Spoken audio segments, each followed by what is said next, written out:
Tehachapi time. Maya Acosta, joined by Corey Costello today. Corey, how are you? I'm doing fantastic.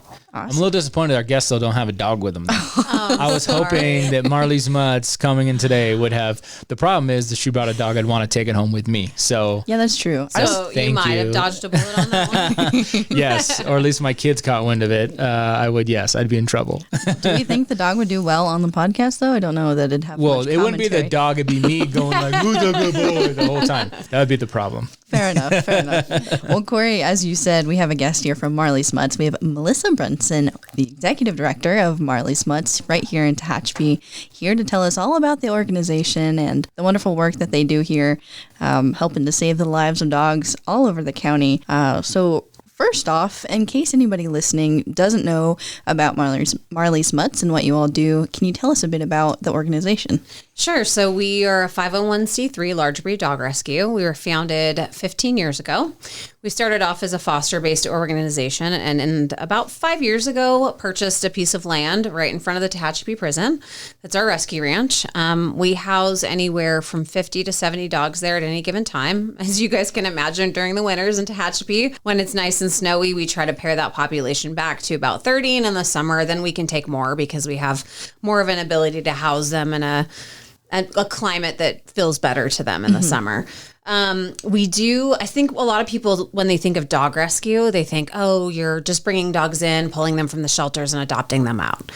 That is part of what we do. We have other programs that are part of our rescue that help the community in different ways. So we have our Miracle Mutts program, which is a therapy dog program. Those dogs are actually owned dogs, and we have volunteers that put them through AKC therapy dog training, and then they go and do amazing things in the community with schools and colleges. And we have literacy programs where little kids who are having a hard time learning how to read get to sit there and read to a dog, which is a much different feeling, right, than reading to a human that they might feel a little bit judged by.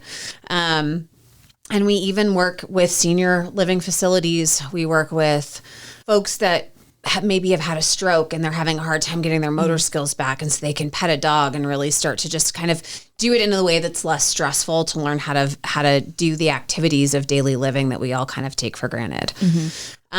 We have a positive change program, which is an inmate training program. We're running that in a few state facilities. We have a program at a federal facility in Victorville, and then we've got some juvenile facilities as well. That program is really designed to use the human-animal connection to train the animals and make them more adoptable, because they go through AKC good citizenship training with their inmate trainers. But the inmate trainers have to work in teams, so a lot of things like prison politics aren't allowed to be involved in play in our program, and they learn not just a vocational skill, but then they also learn how to be empathetic and kind and really kind of get out of themselves. If you can imagine being in prison and having to literally your whole entire day is inside these walls or out in a yard. But when you have a dog that you have to pay attention to, it really helps them to kind of get outside of themselves and really work through some of the things that they need to work through and some of the reasons why they ended up there to begin with. We have a Mutt Movers program, which is our rescue by relocation program. That program takes dogs out of our impacted shelters in Kern County and relocates them to other rescues in either in the country or also potentially in Canada. So we have several rescues we work with in Canada that we transport to. We have a Mutt Mover vehicle. It's our Mutt Mover bus. Motor City donated that bus to us, and we're very grateful. It holds about 35 animals at any given time. Wow. So like this past weekend, we did a transport up to Washington. We loaded 35 animals from the city shelter in Bakersfield and drove them all the way up to Washington to a rescue and onto their new lives. And then we also work with a coalition. I'm not sure if you guys have heard about it yet, but rescues and shelters in Kern County came together and said, okay, we're tired of complaining about the problem. What can we do to fix it? So Kern Safe is a coalition of rescues and the two main shelters in Kern County working together to pump resources into the community, whether it's education, whether it's vaccines, spay and neuter, all the things.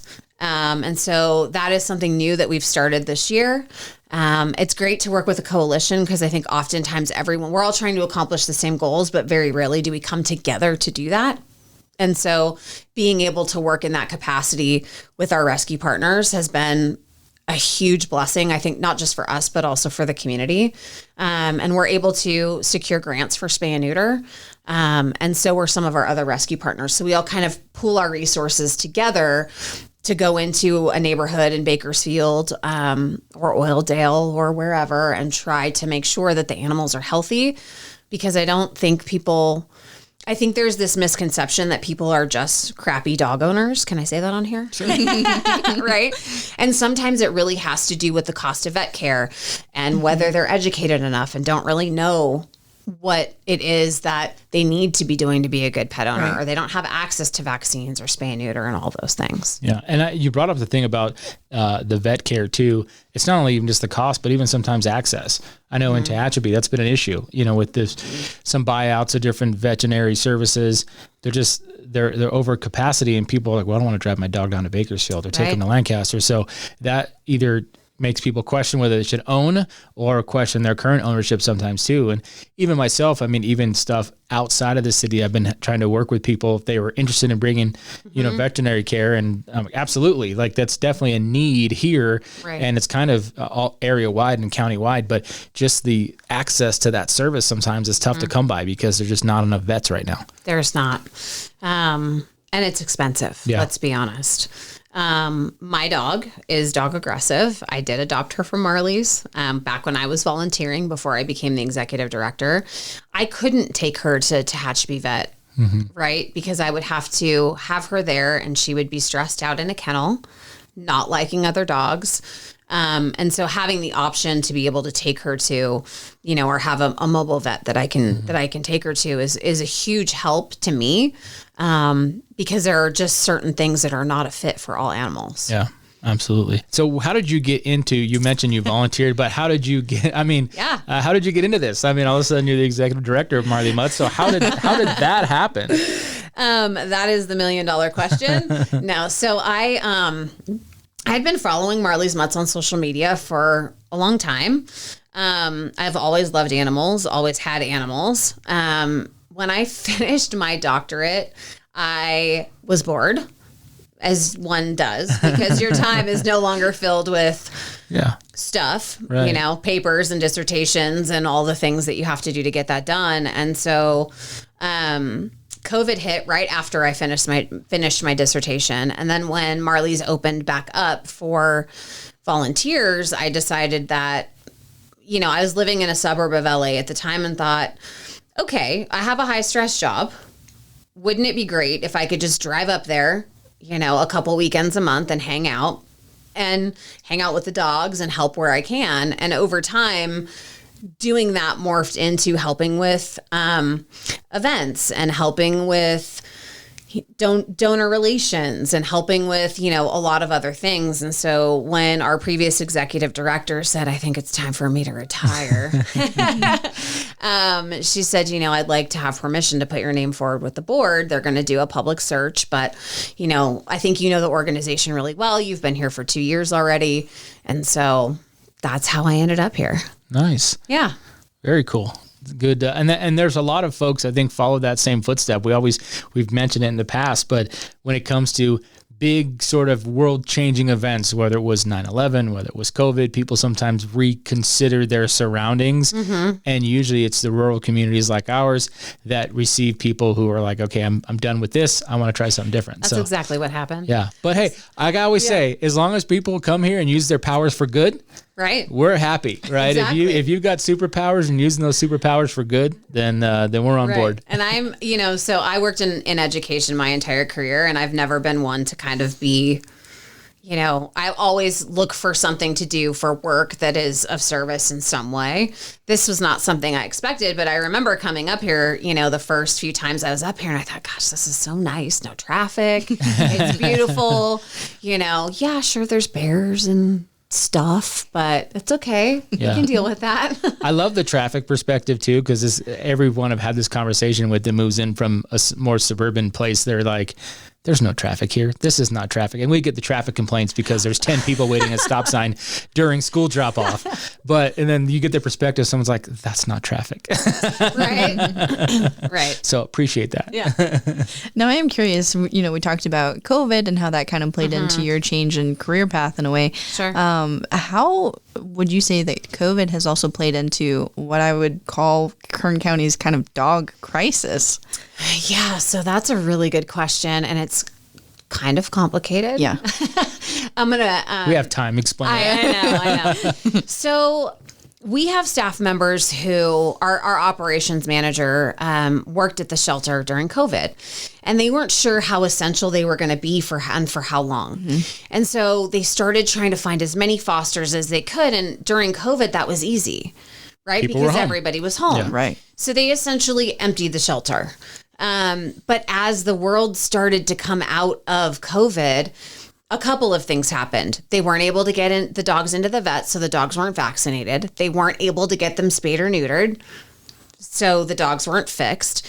And as people had less time to care for their animals, you start seeing the shelters load up again with animals. And disease start to spread again. I know, folks are like, well, does that really exist? Do they really get distemper? Or can they get parvo or rabies or whatever it may be? And the answer is yes. And so with the lack of vet care and the change in people starting to go back to work, it has completely impacted everything that's going on in our county and lots of others. Yeah. They're having the same problems. And we've spoke to folks from county animal services in the past, and they echo kind of the same thing you're saying. I mean, Kern County, for some reason or the other, whether it's social, whatever it might be, economic, socioeconomic, but we have this ongoing issue of dogs being dumped, sent to shelters, just not cared for at all. Maybe it's a spay or neuter, but there is a big issue in Kern County with that for sure. Well, and they're reproducing at a rate that we can't keep up with, right? So how do we stop it? And that was one of the reasons why Kern Safe has been so important, because we can pool our resources together and do spay and neuter clinics and do vaccine clinics and try to stop the flow of new animals coming into the community. Yeah. Which makes it difficult when we still have breeders. Yes. And that's a sticky wicket. Breeders in and of themselves that are ethical, that do genetic testing and that make sure that the animals are bred in the way that they should be, in and of itself isn't bad. But when you've got backyard breeders, you've got breeders not taking dogs in after, their owner surrenders them to the shelter, things like that, and we already have an overpopulation problem on top of it. So it can be really intense and complicated. So how do you receive your animals? Is this mostly from the shelters? Maybe are they slated on the kill list? Like, how does that work? How do you guys accept the animals into your facility? So I think the tough reality is that every animal that's in a shelter in Kern County right now is at risk, because shelters are actively euthanizing good dogs with great temperaments and puppies because of space. So for us, it used to be that we would look at the dogs that were most at risk. We still do that, but the criteria are different for what a most at-risk dog means. Yeah. Right? So we pull 99.9% of our dogs from the city shelter and from the county shelter and the outlying shelters. Not as much because they're a little bit farther away, but we do pull from McFarland. We just pulled some dogs from there. But again, we still also end up in situations where there was a Doberman that was super skinny and somebody brought them to us and they were sitting off of the 202, right? Clearly hadn't eaten in a while, had some medical issues. What do we do with that? Yeah. The hard part about that is now we're completely full. So if that were to happen, we would not be able to bring the dog in and we would have to be faced with the choice of actually taking the dog to the shelter.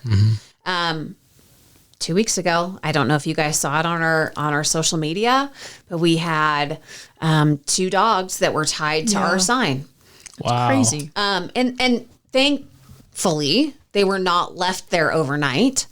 we were already at the ranch that morning, and one of our employees had come in and said, "Hey, did you know there was 2 dogs that were tied to the Marley sign?" And we went, "Oh my gosh, are you kidding me?" So 99.9% of our animals come from the shelters. Occasionally we have some issues like that. Yeah. No. So people, they don't come to you as a shelter and say, "Here, take my dog." They do on a regular basis. Gotcha. Unfortunately, that does a few things. We don't have space. People look at our ranch and go, "Oh, you've got 20 acres. Well, we have 5 that are built out, and we only have space for what we currently have because we also have to have enough staff to care for those animals. So it's a constant balance between how many dogs do we have, how many staff members do we have. The other thing about that is we don't know if the dogs have been vaccinated and what kind of illnesses they may be carrying. Sure. So anytime we consider having to bring a dog into our rescue, we have to take into account that it could potentially impact the rest of our population. It was interesting because when we posted about that, some of the folks said, "Well, great. I mean, it's fantastic because they'll know you care for them." But what they don't realize is our backs are against the wall because we're out of space. Mm-hmm. We don't know what it's going to do to impact the rest of our population. And eventually we're going to have to make the call too, to send them to the shelter. And we don't want to have to do that. It's weird to me too that people, I don't know, I've had dogs pretty much all my life, and I've taken dogs from people in the past that are like, "Hey, I'm moving, I can't," and they actively went and asked people, "I gotta move, can you take this dog? Great dog, whatever." And it just it boggles my mind that maybe people aren't as social anymore and they're not willing to ask friends and, "Hey, I have this great dog, I can't," as opposed to now they're just like tying it to your sign and driving away, which I don't understand how you can even honestly in your conscience do that, but people do. It's mind boggling to me because I don't see how people can honestly, quote unquote, live with themselves by saying, my job's changed, I've got to move and I can't take this dog with me. So I'm just going to, turn it free and let it roam or just drop it off on the shelter door. It's just not. No. And that happens so much. Yeah. Yeah. It's insane. I mean, if you look, again, all over social media with the folks that are out in the orchards feeding animals. Yeah. And what they're dealing with. Yeah. And I in the past even had like family that had a what was he? A boxer, right? Real high energy dog. Yeah. And they had a couple little kids and the dog's like tackling the kids all the time. And so this dog's not going to work, but they went and found somebody. They had a place in Mojave. They had some property. They had a couple other dogs and they said, "Yeah, we'd love to take," and it was just, they did that. They found a way to rehome it properly as opposed to just saying, "Here, shelter, this is now your problem. And I'm just going to act like it never existed." I think part of the issue that we run into with that is we are so impacted. Most people, everyone that has dogs, that wants dogs, has them, and or maybe people aren't actively looking. And so kind of the rehoming, we have a rehoming page, Friends of Marley's Mutts, and there's, lots of other resources in the community. Part of me wonders if some of that has to just do with how many animals we have. Mm-hmm. Yeah. But also, it's not a good idea to set a dog free in the middle of the mountains, right? Mm-hmm. Right. Yeah. They're not built for that. No. Okay, so we're talking about Kern County, obviously, is just being inundated with all of these dogs, whether they be dumped or stray, whatever. But you mentioned the partnerships that you have with the groups in Washington and Canada. Mm-hmm. Are these trends that they aren't seeing as much there, so they are able to, help fill that space and accept those dogs? So the answer is yes. Sometimes. It depends on where they're at. The laws are different. Oh. So the breeding laws are different. There might be higher penalties or fines for dumping a dog. A lot of what we see in Canada with our rescue partners is they're dealing with dogs that are on the reservation, right, that are breeding. And so having to work through that. But their laws are just so much different than ours. And different states, their laws are different. Right. So in Washington, the rescue that we transport to takes 35 dogs a month from us. Wow. Oh, wow. So from the city shelter, that's their partnership. We're the transporting agency. But 35 dogs is a lot. Yeah, that's quite a bit of space. And the crazy part is as soon as the shelter in Bakersfield or wherever gets rid of them, those spots are filled within days. I would say in some instances, it's about 24 hours, and in others, it's 2 to 3 days. Wow. So just to give you guys a statistic, the county shelter has taken in 1,000 more animals in the first quarter of this year than they did last year. Wow. So if you think about that over the next 3 quarters of the year, that's 4,000, maybe 5,000 additional animals, additional intakes than what they would have had last year. Yeah. See, and some of that I think is like COVID hangover too, because it's like, you know, people thought this was a novel idea, right? They were home, they were lonely, so I'm gonna get a dog, and then life happens again, and then there's this sort of just, well, I can't deal with it anymore, or maybe they didn't get along. It just seems like there's this sort of hangover that's happening, and now as we get back to reality, you know, that has set in, and there's so many, and then some of them have bred in the meantime, and so now we're faced with this sort of, you know, consequence of this big, you know, this social thing we went through. Right. So, Yeah. How do you, and we obviously know there's a need for your services in Kern County, but I want to not just focus on the negative. I like to focus on your success stories, because I know you have plenty of them at Marley's Mutts. So what are some of your favorite success stories and things you've seen positively on your time? I mean, I think every dog has a story. Every dog that we bring in has a story, right? So speaking of focusing on the negative, I do think that there tends to be this draw for people in the community to want to see like the dogs that are medical dogs, or the dogs that have injuries, or the dogs that have these horrific stories. But the reality is because of where we're at in Kern County right now, every dog has a story, right? So we recently, within the last 6 months, adopted out Courage, who was a tongueless fighting dog that our founder, Zach Scow, went out to Ohio to pick up when they called us and said, we don't know what to do with a tongueless dog. You've had one before. And he wasn't great with people when he first got to the ranch. But can't blame him. Can't really blame him. No. Yeah. Understand where he's coming from. But over the course of time and building relationships with our ranch staff, they spent so much time rehabilitating him that it was kind of bittersweet, because we never thought he would get adopted. But when we were able to put out the video that said, hey, Courage is up for adoption, that was a huge success for us. I think he's living in Long Beach, and his adoptive mom sends him photos of us from Amazon, because they drop packages over the gate, and he's always standing up there looking at the Amazon delivery guy. And so she forwards them to me, and it's just, you know, he's doing phenomenal. Yeah. You know, we have so many dogs in our care that just have these horrific stories that are thriving. We had a mama dog. Her name is Dolores. She's still up for adoption. And she had all of her puppies wiped out because of parvo when they were in the shelter. And when we pulled her, she was scared of everybody. She had stranger danger like you would not believe. And now she's just the sweetest, happiest dog. Wow. But we have lots of just stories like that. You know, when we put our dogs through positive change, they do phenomenal. And a lot of times they get adopted from some of the inmate trainers, and their families adopt the dog because they want a little piece of them at home. You know, Miracle Mutts does great things in the community working with children. That's the one, as you can probably tell, that is like nearest and dearest to my heart as an educator. Being able to work with kids and get them, you know, through their literacy challenges is a huge deal. But there's so many.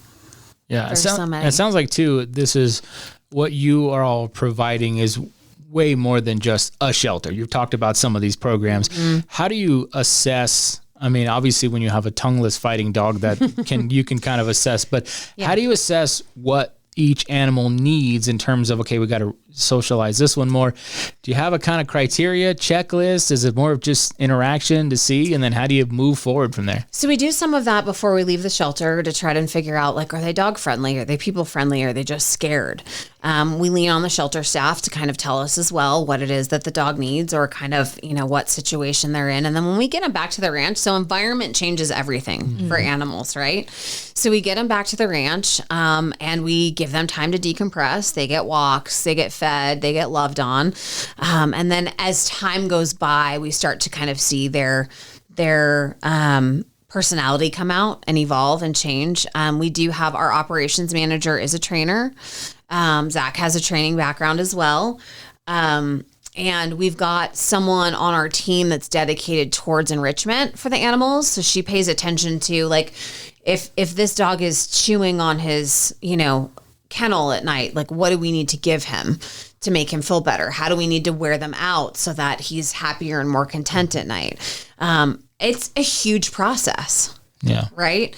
Because each, like you said, each dog needs its own set of things, Yeah. right? Whether it's enrichment or whether it's training or whether it's, we have one that's super high anxiety.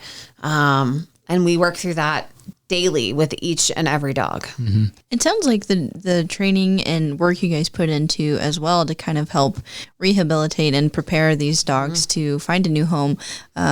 Also, goes a step beyond what you may get at, just your typical shelter that's just bringing dogs in and hoping to get them adopted out. So Sure. Hopefully it sounds like long term, the training and the information that you gather on the dog could help that future adoption be, a lifelong adoption. It does. Yeah. We try to give our adopters and our fosters as much information as we possibly can about the dog, whether it's that they resource guard food or whether it's that they're okay with kids, but they're not great. Or, we give them as much information as we possibly can for the dog to be successful. But we also, I think something that's important to know is folks will reach out to a rescue about a certain dog. And we try to tell them, we know you're reaching out about this dog. When you get here and we talk to you about that dog, or maybe your dog doesn't get along with them, just keep in mind that our goal is to get a dog in your home that fits your lifestyle and fits your current dog, right? Or cat or whatever it may be, chickens sometimes. And so we do our best to say, yes, we'll have you come out and meet this dog, or no, this dog isn't a good fit for you, but here's the dog that is, because it's so important. Yeah. Otherwise they end up coming back. Yeah. Yeah. No, I remember when the last dog I owned, when we went to the shelter to get her, this was the selling point. And they brought her out into like sort of play area. And like the first thing she does is they take her off the leash and she lays down and rolls over so I can like scratch her belly. And then she ran around for a second, came back. And then like I got on one knee and she like put her head on my knee. I'm like, wrap her up. Here we go.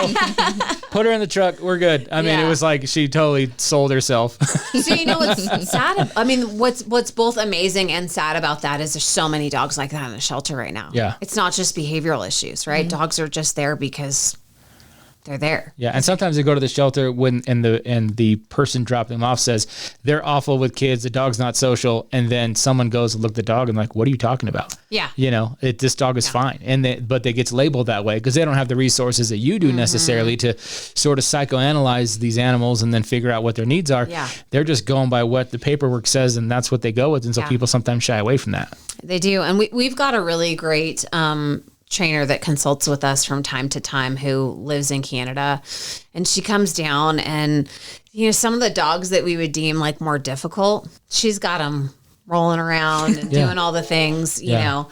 And it's great to have Evelyn around, every couple of months because it helps. We're there every day with the dogs, but the great thing about having her there is also that we have the ability she gets fresh eyes and she's like, oh no, I'm seeing this, not this, or, this is the behavior that I'm seeing from this dog, which is different than and it may or may not be different than what we're seeing. Right. But it's great to always kind of have fresh eyes looking at things and making sure that they're getting what they need. Yeah. So how do people that are interested in the adoption process, how do they start that process? So they can look at our dogs online on our social media. They can go to our website, which is marleysmutts.org, and click on adoptable dogs and just kind of scroll through and see what we've got and who they're interested in. And then they click on that dog and it gives an application. They can fill it out. If there is a dog on our website that someone wants to foster, they can reach out to marleysmutts.org, /foster, or foster@marleysmutts.org is the email address, and reach out if they see a dog and we maybe we don't have adoption interest for that dog, but they want to foster. I don't think people realize too that rescues take care of all of the cost when you're fostering a dog. So gotcha. It's not, we pay for the medical, we pay for vaccines, we pay for food, we send you with a crate. We do all the things. Yeah. And that kind of helps the process along, frees up some space within the facilities all over the county, not just yours, but opens up facility space. And then the dogs do have some kind of human interaction until that adoptable person, comes along. Right. And it helps them get adopted. Yeah. A lot of times people say, well, I don't know how to help. I can't take on another dog. I would love to foster, but I can't take on the cost. You don't have to. Yeah. We do that. But also getting photos and videos of dogs in a home makes them more appealing to adopt. Yeah. Right? And also helps us. Again, environment is everything. So we have a dog at our ranch that may behave the same or maybe a little bit differently when they're, in a home. And so it gives us an opportunity. And we don't just have long-term fosters. I think that's kind of a little bit of a misnomer as well. We have no issues if somebody says, I want to pick up a dog and keep it for 2 days. Great. Get as much photos and video as you can. Oh, nice. Right? If you want for 2 weeks, if you want for long term, we have all of those things. You're not just, stuck into this, a certain time frame with a dog. Sure. So we've talked fosters, we talked adoptions. What are the other needs, that community needs that you guys may have to help your mission at the ranch? Donations. That's fine. We always need donations. I think the economy is tough right now. Mm-hmm. It's making it really hard on every nonprofit. I explain it this way to my friends and my family. How many cups of coffee do you get at Starbucks, 7-Eleven, wherever you grab your coffee from or your breakfast from in the morning? If you could take that $5 and donate it to the rescue once a month, that $5 makes a huge impact on what we're able to do if it's not just one person doing it, but a lot of people doing it. Gotcha. Right. So I think a lot of times when people think of nonprofits, they think, oh, they just need the big donations. What's $5 going to do? It does a lot. Yeah. $5 feeds a dog for a day. Yeah. Mm-hmm. Right? $5 might even provide a vaccine for a dog. It provides a microchip. Yeah. Right? So donations are a big one. Spreading the word in the community. Volunteering is huge. We've got so many dogs at our ranch, and it's great for us to have people come out on a regular basis and interact with the dogs because, again, environment matters, and every dog is different with every handler. So it gives us more information. And we don't just need help, cleaning. We need that too. But actually coming out to the ranch and spending a couple hours on a weekend walking dogs and helping out is huge for us. Yeah. And it's huge for the dogs. Mm-hmm. And how can people go about, if they're interested in volunteering, how can they do so? So if they're interested in volunteering, they can go to marleysmutts.org/volunteer. You guys are sensing the theme here, marleysmutts.org/whatever it is you're looking for. Easy to find. And there's a volunteer application. Mm-hmm. Sometimes we have people come to the ranch and talk to us about it first. We give them a tour. We talk to them about the ranch. We have forms that they need to fill out, as one does, if you would think they would, walking around a ranch with a bunch of dogs. And that's really it. We have you shadow either a seasoned volunteer or have you shadow a team member. Talk about, we have color-coded collars for the dogs because it makes it easy for people to recognize that green everybody can touch, yellow, ask a staff member because maybe they have, some weirdness going on or they're brand new and we don't know a ton about them. And then red is, staff member only, which we don't have a ton of those, obviously. But, we give them a tour and give them the basics and send them off to go love on dogs and play with them in yards. Nice. Yeah. It's probably the easiest. I mean, it's probably not to say easy, but it's probably the most fun volunteer you're going to have.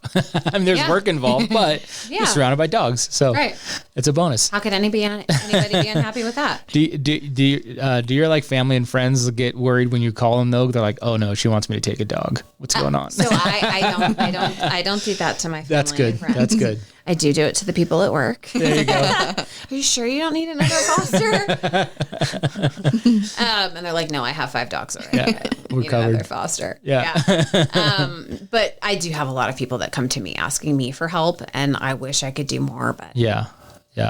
No, we've brought it before. It's an ongoing issue, and it's good though. I appreciate the fact that especially there's partnerships being formed, because when it comes to going after grant dollars and that sort of thing, like that changes the game a little bit. So that pooling of resources is super important, and that's probably the only way we navigate our way out of this current issue, which has been going on for several years now. But I think we're taking the right steps.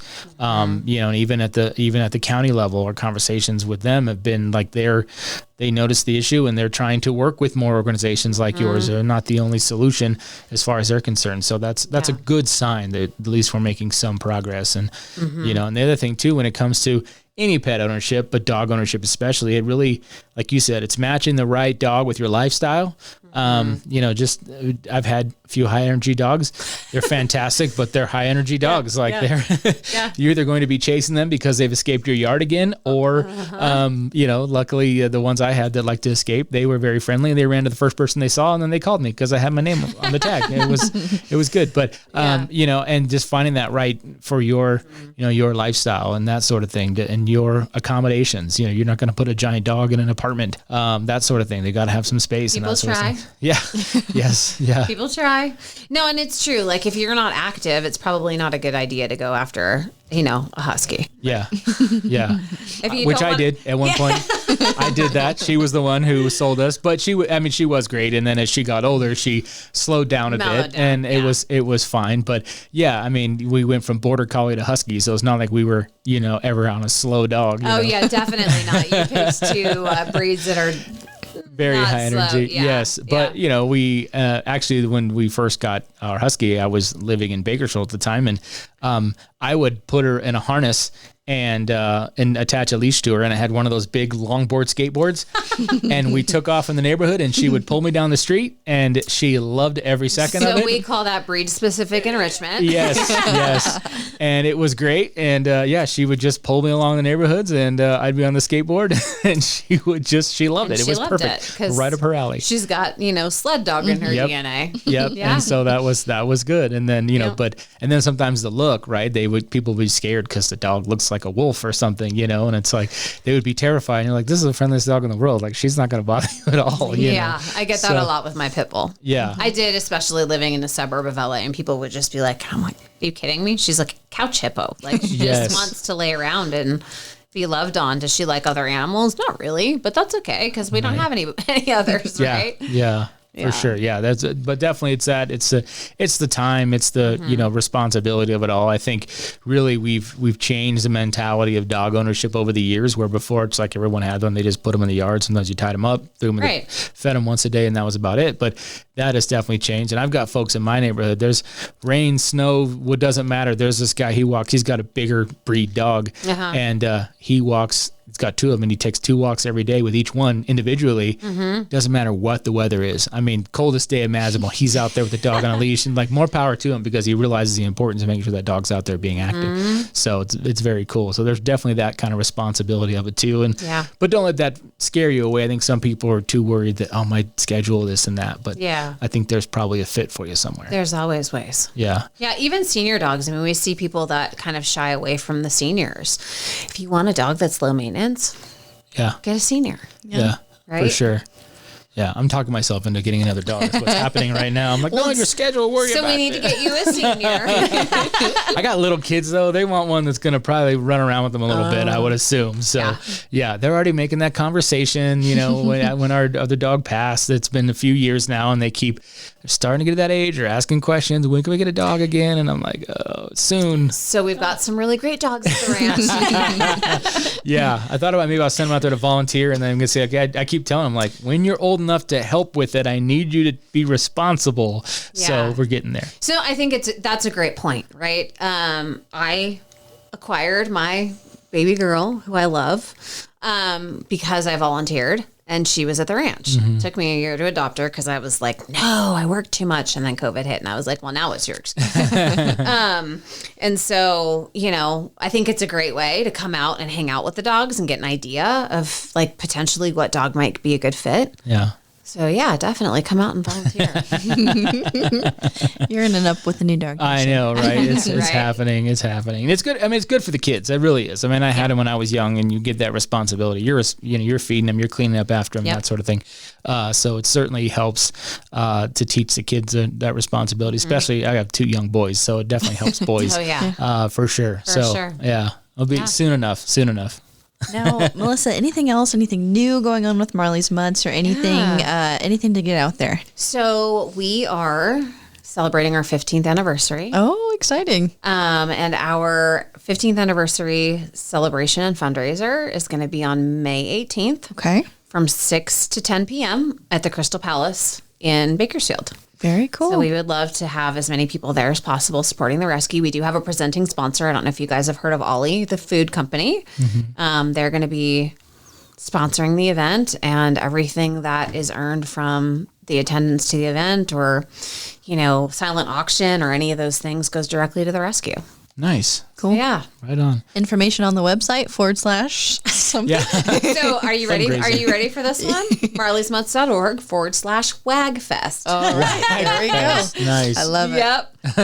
Yep. What do we have to do to get your transport mobile to look like the Mutts cuts from Dumb and Dumber with the ears? And You just have to come out and volunteer, and you can do that to our how to Muttmobile. put all the hair on the side of the Mutts cuts mobile. Yeah. Yeah, we can do that. We would have no issue with that. There's plenty of fur rolling around the ranch on there any you given go. day. Sure, So you sure. can just come out on any given day and just turn the mutt mover into a. All right. Yeah. We'll see. Sounds like a lot of work now that the weather's warming up. Yeah. Exactly. Exactly. Well, great. So, anything in closing, Corey? No, I think it's been great. I think we've been able to discuss not only the issues surrounding the reason why you are existing, Yep. but also some solutions to that too. So hopefully people can take up on either the donations, the adoptions, the volunteering, all that good stuff. So, Awesome. Yes. Well, Melissa, thank you so much for coming in today and telling us all about it. Thanks for having me. Of course. All right, guys. Anybody listening, again, for more information on all things Marley's Mutts, marleysmutts.org / whatever your need is. And if you have any questions or comments, you can also send those to us and we can get them to the right spot. Email us media@tehachapicityhall.com or follow us on social media. DM us there on all platforms @City of Tehachapi. And we'll see you back here next week.